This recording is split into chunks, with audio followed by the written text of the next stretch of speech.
நீலகிரி மாவட்டம் கூடலூர் சுற்றுவட்டார பகுதியில் 12 பேரை கொன்ற ராதாகிருஷ்ணன் யானையை பிடிக்க ஏற்கனவே 2 கும்கி யானைகள் வந்த நிலையில் மேலும் விஜய், வசீம் என்ற 2 கும்கி யானைகள் வரவழைக்கப்பட்டுள்ளது. இதுகுறித்த கூடுதல் தகவல்களை சுரேஷ்குமார் வழங்கிட கேட்கலாம். சுரேஷ்குமார், வணக்கம். தொடர்ந்து ராதாகிருஷ்ணன் யானையை பிடிக்க எந்த அளவிற்கு வனத்துறையினர் தரப்பிலிருந்து முயற்சிகள் மேற்கொள்ளப்பட்டு வருகின்றன? விவரங்கள் என்ன? வணக்கம். நீலகிரி மாவட்டம் கூடலூரை சுற்றியுள்ள பகுதிகளில் தற்பொழுது காட்டு யானைகள் நடமாட்டம் அதிகரித்துள்ள நிலையை தொடர்ச்சியாக யானைகளால் மனிதர்கள் தாக்கப்பட்டு வருகின்றனர். இந்த நிலையில் ஓவரி பேரூராட்சிக்கு உட்பட்ட மூலக்காடு, ஆரோட்டுப்பாறை, பாரோடு போன்ற பகுதிகளில் கடந்த 7 வருடமாக ராதாகிருஷ்ணன் என்ற யானைக்கு தொடர்ந்து இதுவரை 12 பேரை தாக்கிக் கொண்டுள்ளது. குறிப்பாக கடந்த மாதம் ஒருவரை யானை தாக்கிக் கொன்ற நிலையில் பொதுமக்கள் போராட்டம் நடத்தினர். தொடர்ந்து இந்த யானையை பிடிக்க பொதுமக்கள் கோரிக்கை வைத்தனர்.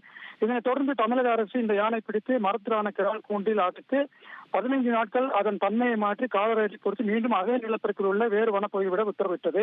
இதன் ஒரு பகுதியாக தொடர்ந்து அதற்கான பணியில் வனத்துறையினர் ஈடுபட்டுள்ளனர். முதல் கட்டமாக நேற்றைய முன்தினம் முதுமலையிலிருந்து சிறப்பு பயிற்சி பெற்ற சீனிவாசன், பொம்மன் என 2 யானைகள் சம்பவத்துக்கு வரவழைக்கப்பட்டன.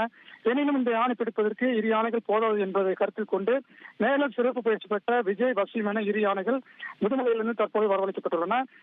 மேலும் யானையை பிடிக்கப்படும் பட்சத்தில் அதனை கொண்டு செல்வதற்காக லாரிகள் மற்றும் ஜேசிபி இயந்திரங்கள் தயார் நிலையில் உள்ளன. தற்போது ராதாகிருஷ்ணன் யானை எல்லமலை என்ற அடர்ந்த வனப்பகுதியில் இருக்கும் சூழ்நிலையை அதனை தொடர்ந்து வனத்துறையினர் கண்காணித்து வருகின்றனர். மேலும் அந்த யானை சமமான நிலப்பரப்பில் வரும் பட்சத்தில் உடனடியாக அந்த யானை பிடிக்கப்படும் எனவும் வனத்துறையினர் தெரிவித்துள்ளனர்.